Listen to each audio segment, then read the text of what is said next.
ఇవాళ హుజరాబాద్ లో కూడా రాయపల్లిలో కూడా ఓపెన్ చేయడం జరిగింది. చాలా సంతోషం అని చెప్పి సందర్భంగా తెలియజేస్తూ, మరియు ఆనాడు మేము వచ్చి ఓపెన్ చేస్తామంటే గౌరవ మంత్రివర్యులు వస్తారంటే ఆగినాం.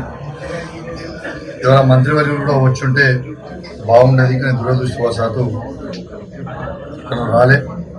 కానీ తప్పకుండా హుజరాబాద్ నియోజకవర్గాన్ని ఇదే విధంగా అభివృద్ధి చేయడానికి పూర్తి శాయశక్తిలో మేము కృషి చేస్తామని చెప్పి సందర్భంగా తెలియజేస్తూ, మరియు కాంగ్రెస్ ప్రభుత్వం ఖచ్చితంగా వాళ్ళు ఇచ్చిన 6 గ్యారెంటీలని అమలు చేస్తారని ప్రజలందరూ కూడా ఎదురు చూస్తారని చెప్పి సందర్భంగా తెలియజేస్తూ, యావత్ తెలంగాణ ప్రజల్ని మరియు ప్రత్యేకంగా మా హుజరాబాద్ నియోజకవర్గ ప్రజలందరినీ కూడా తెలియజేస్తా ఉన్నాను. 106 గ్రామ పంచాయతీలలో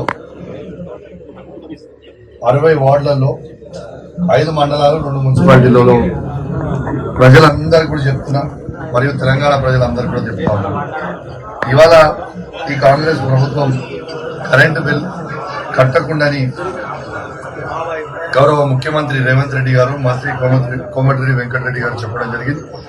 ఇవాళ ఎవరు కూడా 200 యూనిట్స్ లోపల ఉన్న వాళ్ళందరూ ఎవరు కూడా కరెంటు బిల్లు కట్టొద్దని ఎలక్ట్రిసిటీ డిపార్ట్మెంట్ వల్ల వస్తే ఖచ్చితంగా గౌరవ ముఖ్యమంత్రి గారిది మరియు మంత్రి గారి వీడియో కూడా చూపించాలని, ఫ్రీ అన్నారు కదా అని చెప్పి చెప్పాల్సిన అవసరం ఉన్నదని చెప్పి సందర్భంగా తెలియజేస్తూ, ఎవరు కూడా బిల్లు కట్టొద్దని కోరుకుంటూ సెలవు తీసుకున్నా. జై తెలంగాణ, జై కేసీఆర్.